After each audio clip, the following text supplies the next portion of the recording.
Well, does this look familiar?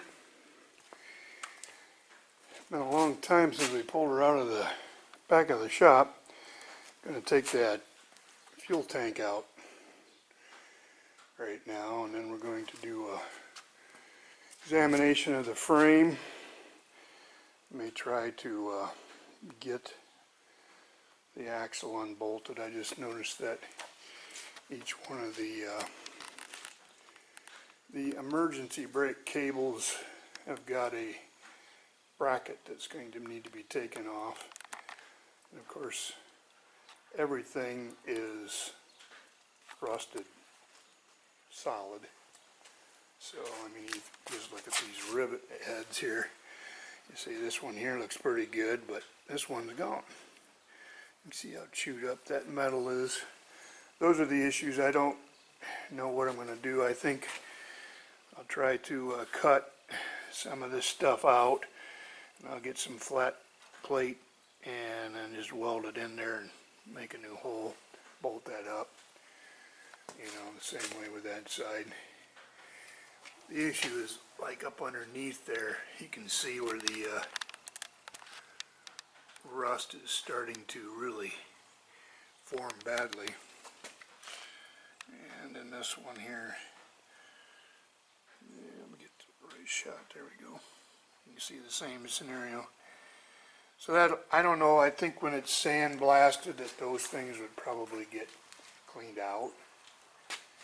But up behind there is got some serious rusting.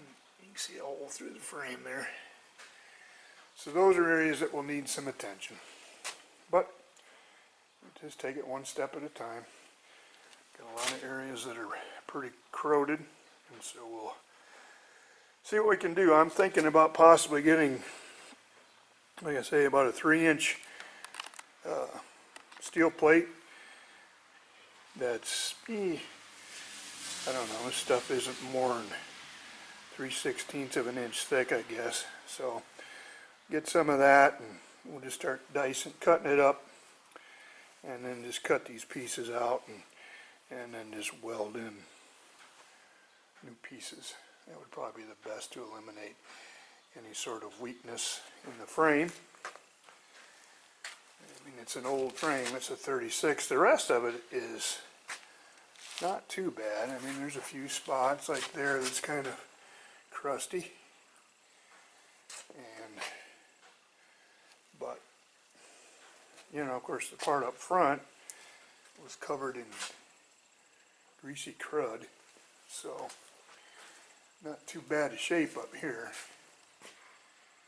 But the rest of it is going to need some definite attention here in the back. We'll get to it. See, that spot right there is really bad. But overall, I mean, could be worse. Notice these pieces here on the back end are chewed away too, so again, possibly, I don't know, the best bet there would be to find a piece of channel that would fit in there, but I don't know if you can find anything of that size. But those areas support the, of course, the back of the bed and the bumper and things like that. But anyway, this is a little bit better quality picture, I think, than the last one. I had my old camera, that last videos I put up, so get some videos with this camera, and also I've got a new camera that's going to be coming in, and so I'll be getting some videos with that, and that camera I'll be able to strap on my head and be able to video as I'm working, rather than setting this up on a tripod. So, but those are future videos to come. So let's get busy and take that tank out, and we'll bring you back. Well, she's out, as you can see, sitting here. Had a bit of nasty old fuel in it. You can see it's got a bit of a leak up around the neck, and down by the fuel sender, it's got a bit of a leak. And then on the bottom, I got a pinhole. But I've got, I mean, the rest of it don't look too bad. This is probably the most pitted area. But the rest of it, I mean, you know, up in here is kind of bad. But when you look at it, I mean, the majority of it here looks pretty good. I don't know if this is the original tank or not, but the odd part is that the fuel outlet is in the middle of the tank. I'm guessing that it's got a filler tube that goes down to the bottom. I'm going to put you up on a stand here. I'm going to shake this back and forth, and there's something inside there that's sliding back and forth in there. I don't know what it might be. I don't know if it's a baffle or what it might be, but let me take you over here. I'm going to put you on my tripod, and I'll shake that thing back and forth, and then you'll be able to hear it, and maybe you can all give a comment on it and tell me what you think it is. I'm just guessing it's probably that there was some sort of a baffle maybe that let loose in there that caused it to do what it's doing. Get this camera mounted here. There we go. So let me lift it now.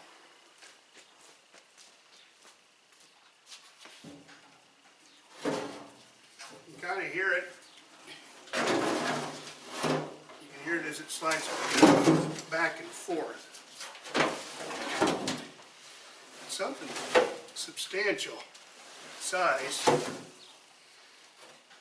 I don't know what it is. I don't know if it's part of the sending unit on the float or what is in there. There's a couple things in there, but anyway, we're going to pull this sending unit off, and then I'll get a better look inside.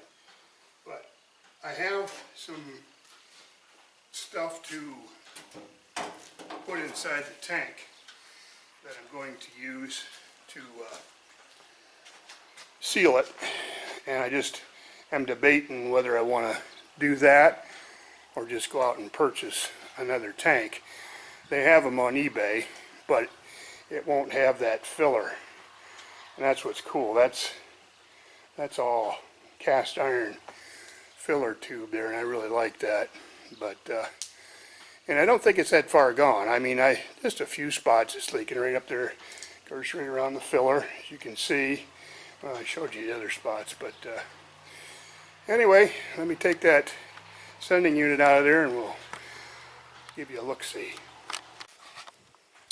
Well, we got the sending unit off. I didn't even break off any of the screws holding it in there. That's amazing. But I did find out what was rattling around in the bottom of this tank.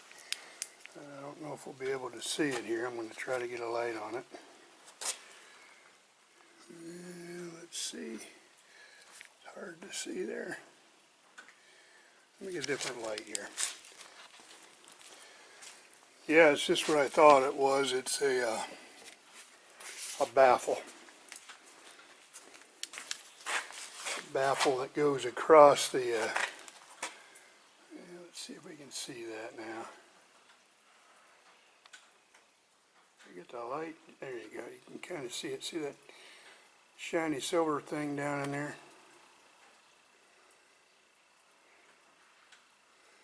It's a baffle, and it looks like it's shaped similar to that.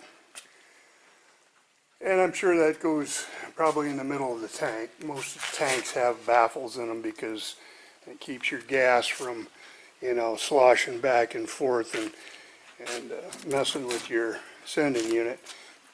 But anyway, it's broke loose. So what I'm going to do is I'm going to try working on this filler. There's a bolt there. I don't know what that bolt holds on to, but I'm going to take it off. I'm going to see if I can get this thing off. And the tank, I'm going to have to scrap it, I guess. But I know, yeah, you could leave that baffle float around in there, but just looking inside that tank, it's pretty cruddy, which I expected. It's got 36 years worth of crud in there, or 36, 76 or more, 70, I don't know how many, a lot of years. But anyway, I don't know if you can see the crud in there or not. Yeah, you can kind of see that. But she's gunky. Take you a look down the inside of the filler cap here, and that's all dark too, so hard to see here. There we go. Hopefully you'll see that. I don't know. I'll take a look at this and put it up on my computer to see if I get anything.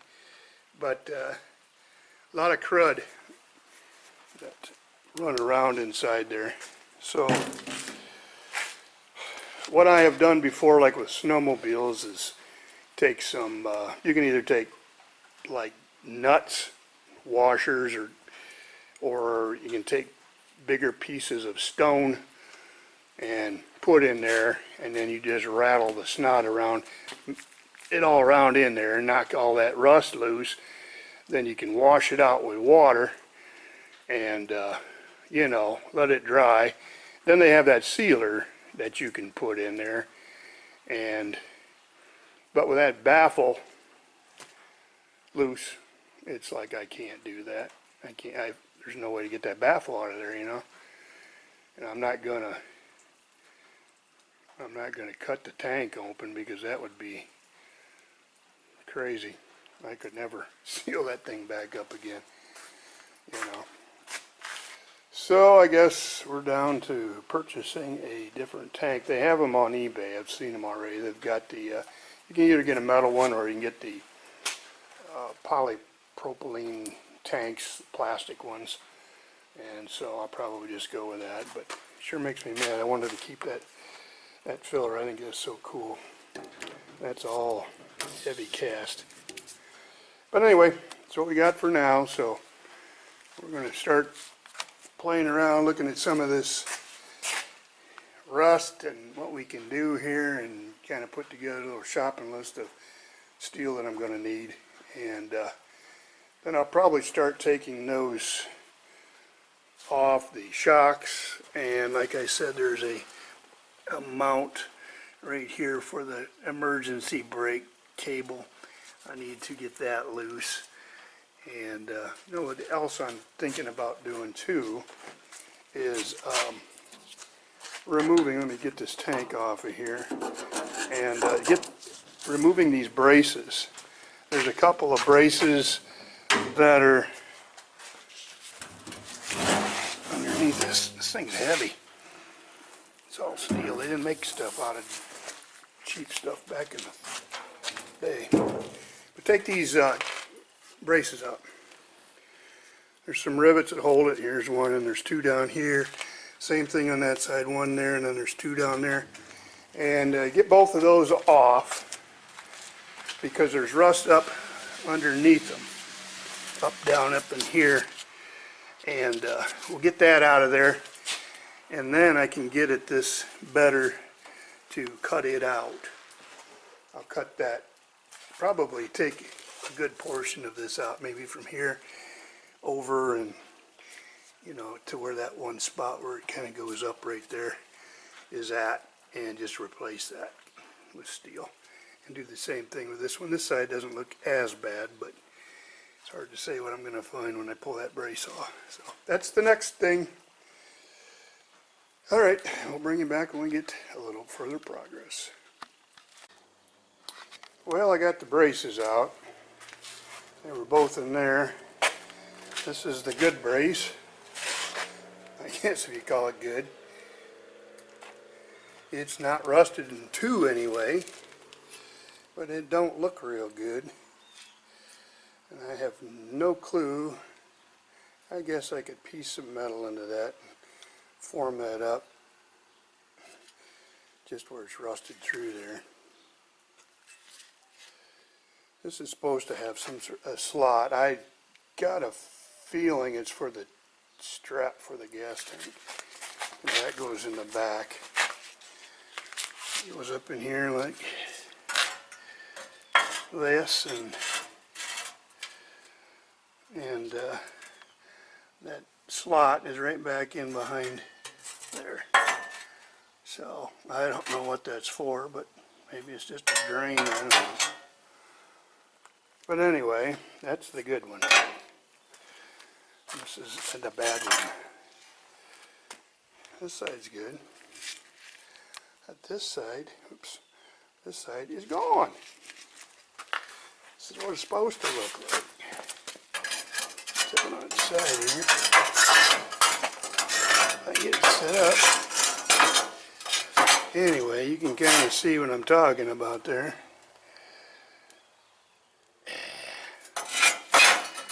That is the other end of it. So I've got it knocked out. I've got, you know, all the rivets out. And when it was nice, I cut them out. I could have, I cut them out with a cutting wheel on a grinder. I could have used the old torches to do it, but this gives you a much more defined hole. And I see these rivets I haven't pounded out of this piece, but this one here, see how nice and clean they are? And so when I put that back together, either I can use rivets again, but I'll probably just use bolts, and then we'll stick that together. But this piece, I don't know what I'm going to do. You don't know. But we're going to leave that one out as an example. And then we're going to take this one and try to fab something up, because you're not going to find those.